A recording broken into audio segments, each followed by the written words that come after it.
Billy Vickers by Henry Kendall. No song as this of leaf and bird, and gracious waters flowing. Ilm sick at heart, for I have heard big Billy Vickers ôblowingö. Heĺd never take a leading place in chambers legislative. This booby with the vacant face, this hoddy-doddy native. Indeed, ilm forced to say aside, to you, O reader, solely, he only wants the horns and hide to be a bullock wholly. But, like all noodles, he is vain, and when his tongue is wagging, I feel inclined to copy Cain, and ôdropö him for his bragging. He, being bush-bred, stands, of course, 6 feet his dirty socks in. His lingo is confined to horse and plough, and pig and oxen.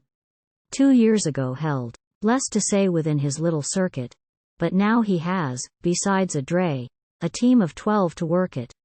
No wonder is it that he feels inclined to clack and rattle about his bullocks and his wheels. He owns a dozen cattle.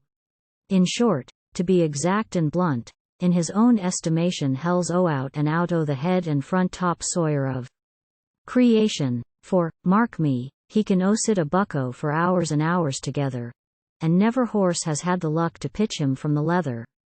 If ever he should have a ôspillo upon the grass or gravel, be sure of this, the saddle will with Billy Vickers travel. At punching oxen you may guess there'll's nothing out can ocampo him. He has, in fact, the slouch and dress which bullock drivers stamp him.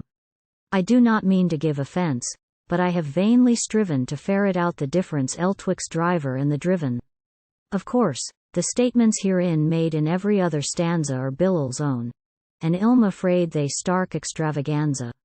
I feel constrained to treat as trash his noisy fiddle-faddle about his doings with the lash, his feats upon the saddle. But grant he knows his way about or grant that he is silly, there cannot be the slightest doubt of Bill's faith in Billy.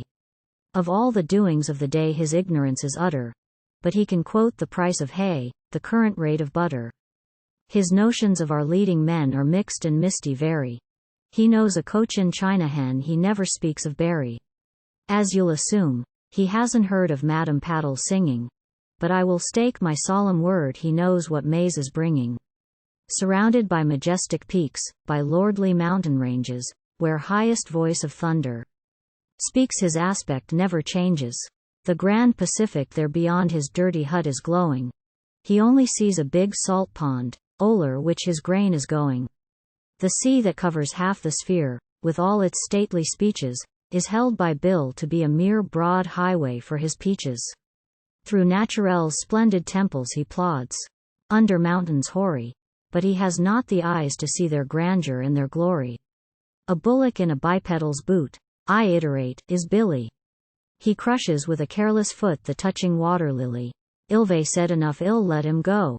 If he could read these verses, Heĺd pepper me for hours, I know, with his peculiar curses. But this is sure, Heĺd never change his manners loud and flashy, nor learn with neatness to arrange his clothing, cheap and trashy. Like other louts, Heĺd jog along, and swig at shanty liquors, and chew and spit. Here ends the song of Mr. Billy Vickers.